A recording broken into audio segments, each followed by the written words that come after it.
The sandstone halls of Akhetaten flickered with torchlight as Queen Nefertiti walked alone, her silhouette casting elongated shadows on the walls. The city, built to honor Aten, the sun disk, was the most advanced of its time, too advanced, some whispered.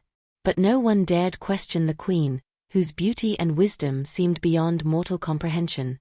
Her bust, crafted by the master sculptor Thutmose, was unlike any before it. The symmetry, the precision, the smoothness of the contours, it defied everything known about ancient Egyptian craftsmanship. It was as if she had brought techniques from another world, another time. Some claimed it was divine intervention. Others whispered darker theories. Among those who harbored doubts was Pasea, a scribe in the royal archives. Late at night, he pored over records of Nefertiti's arrival at court. There was no mention of her lineage beyond a vague reference to foreign nobility. No childhood records, no connections to the great families of Thebes. And then there were the accounts of her knowledge, of astronomy, of medicine, of architecture, beyond even the most learned priests. One evening, Pasea found himself summoned to the queen's private chamber. He hesitated before stepping inside. The air smelled of lotus and something else, something metallic, unnatural. Nefertiti stood by a window, gazing at the stars, her face illuminated by the moonlight. "You seek answers," she said without turning. Pasea swallowed. "My queen, there are stories that you possess knowledge no one should have." She finally turned to face him, her dark eyes reflecting an age beyond her years. "What would you do with such knowledge, scribe? Would you write it in the archives, where the priests will burn it? Or would you bury it beneath stone, where it will only be uncovered when Egypt is dust?" He hesitated. "You knew this city would rise. Do you also know it will fall?" A sad smile played on her lips. "I have seen Egypt's future, Pasea.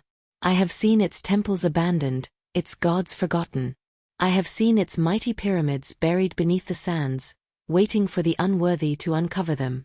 His blood ran cold. "Then you—" "I am here to give Egypt a chance," she interrupted. "To delay the inevitable.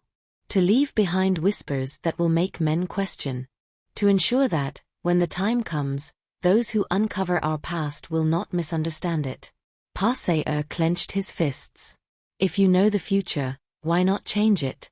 Why not warn Pharaoh?" She shook her head. "To warn is to alter the course of time. I cannot stop what must happen. I can only prepare the echoes that will reach beyond the ages." Pasea wanted to press further, but a low hum filled the room, vibrating through the stone floor. The lamps flickered, and for the briefest moment, the shadows on the walls moved unnaturally. Nefertiti stepped back into the darkness. "One day, they will find my likeness and wonder. That is enough." And then she was gone. Pasea staggered back, his heart pounding. He did not know what he had just witnessed, whether it was divine, unnatural, or something beyond human understanding. But one thing was certain: Nefertiti was not just a queen. She was something else entirely. Pasea stood frozen, his mind racing. The hum that filled the chamber moments ago still echoed in his bones, a sensation that felt neither divine nor earthly. He rushed to where Nefertiti had stood, running his hands along the stone walls, searching for a hidden passage, a sign, anything. But there was nothing. A cold sweat clung to his skin as he stumbled out into the torchlit corridor. The palace guards, stationed at the far end, took no notice of his distress.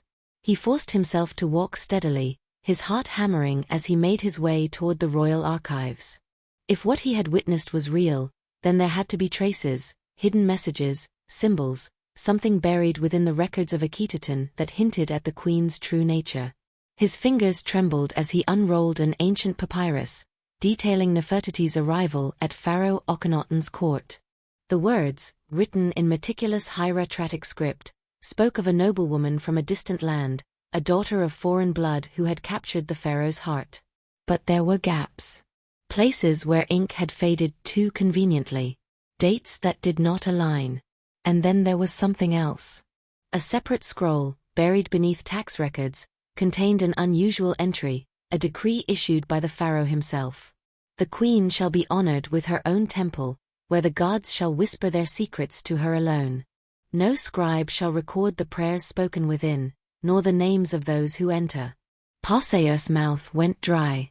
Why would a temple be built for Nefertiti alone? Why would her words be hidden from history? A hand clamped down on his shoulder. He spun around, nearly knocking over an oil lamp. Before him stood I, the pharaoh's grand vizier. His wrinkled face bore no emotion, but his grip was iron. You tread dangerous ground, scribe, I said. Passeus swallowed.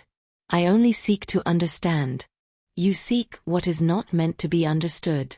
I released him and turned to the scrolls, glancing at the one in Passeus' hand. His lips thinned. You are not the first to ask questions about the queen. Passeus' voice was barely a whisper. Who was she? I sighed, staring at the rows of papyrus as though weighing his words. She was a gift, Passeus. A gift that came before her time.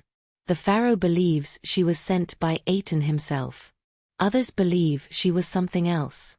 But none dare speak of it. Passeus hesitated. And you?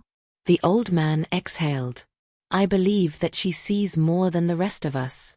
And that is why she is both revered and feared. Passeus clenched his fists. You knew. I gave a slow nod. I knew.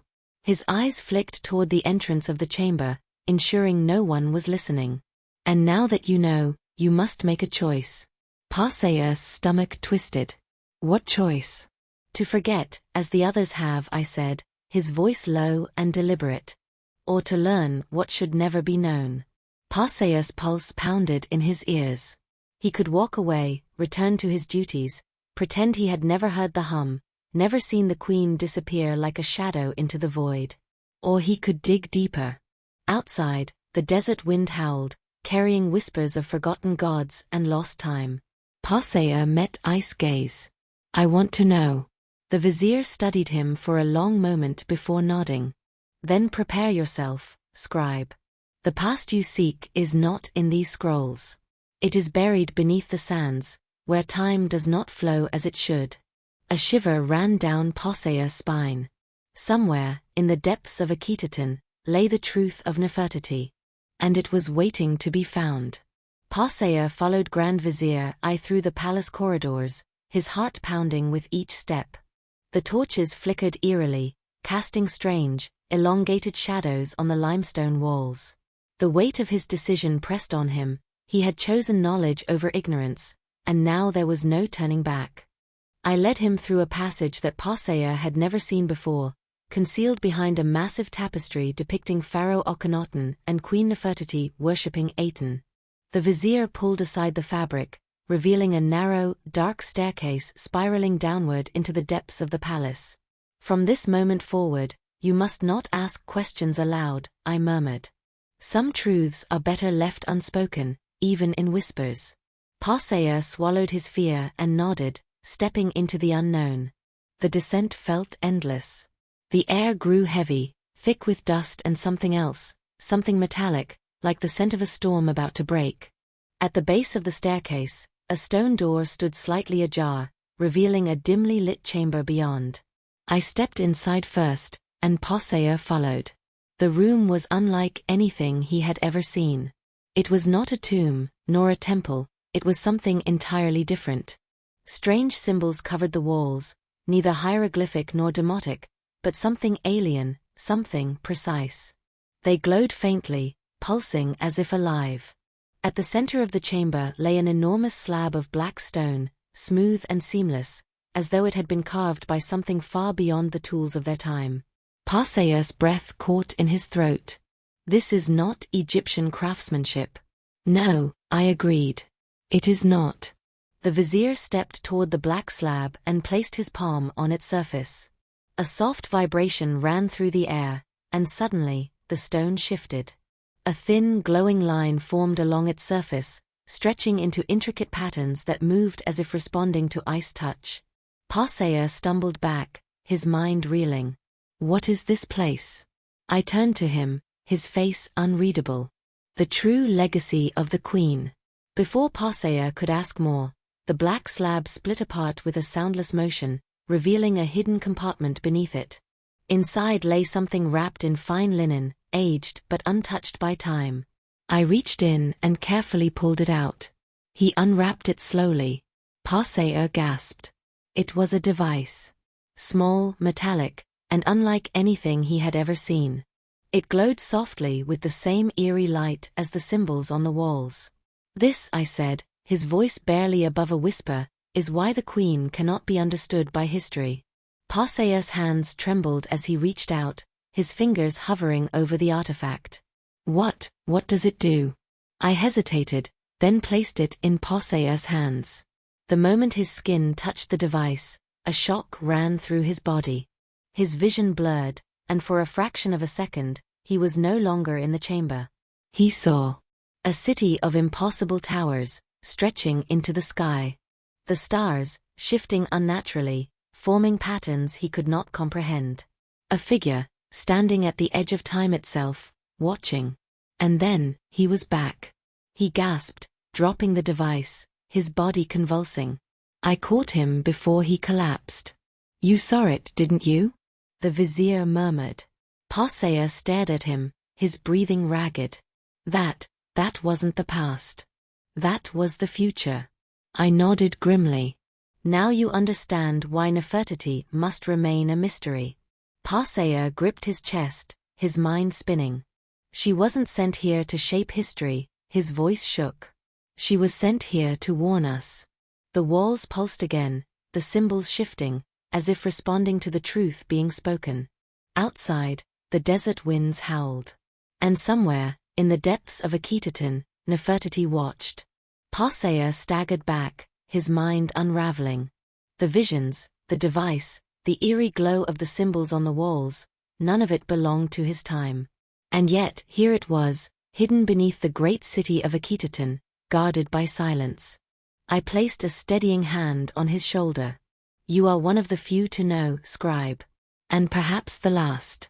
Passeer shook his head. "If she was sent here to warn us, then why keep it secret?